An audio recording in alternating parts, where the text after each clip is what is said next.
ஓரணியில் தமிழ்நாடு என்ற திமுகவின் உறுப்பினர் சேர்க்கை நிகழ்வின் கீழ் திருக்கோவலூரில் வீடு வீடாக சென்று முன்னாள் அமைச்சர் பொன்முடி பிரச்சாரம் மேற்கொண்டார். விவரங்களை தருகிறார் செய்தியாளர் சந்தோஷ். வணக்கம், விவரங்களை சொல்லலாம்.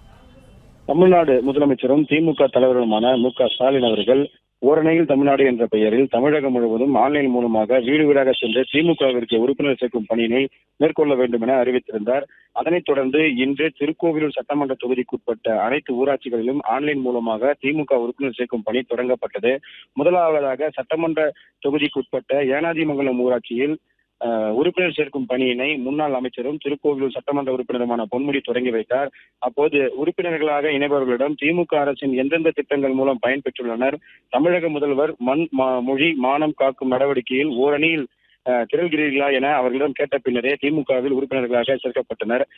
இந்த நிகழ்ச்சியின் தொடர்ச்சியாக 4-5 வீடுகளில் முன்னாள் அமைச்சர் பொன்முடி கேட்டறிந்து இந்த உறுப்பினர் சேர்க்கையை தொடங்கி வைத்தார். இதே போல திருக்கோவிலூர் அருகே உள்ள குன்னத்தூர் பகுதியில் முன்னாள் நாடாளுமன்ற உறுப்பினரான பொன் கௌதம சிகாமணியும் தொடங்கி வைத்தார்.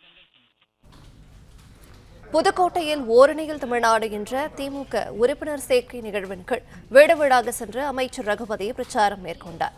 விவரங்களை தருகிறார் செய்தியாளர் மனோகரன். வணக்கம், விவரங்களை சொல்லலாம்.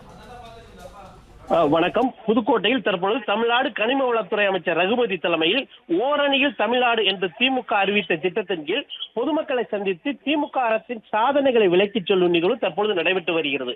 இதன் ஒரு பகுதியாக அமைச்சர் ரகுபதி அவர் இல்லம் அமைந்துள்ள கீழே 2ஆம் வீதியில் புதிய உறுப்பினர்கள் சேர்த்த பின் அவர் வார்டுக்கு உட்பட்ட கீழே 3ஆம் வீதியில் பொதுமக்களை சந்தித்து திமுக தலைமை அறிவித்த திமுக அரசின் சாதனைகள் மற்றும் கொள்கைகளை விளக்கி தற்போது ஆதரவு திரட்டி வருகிறார்.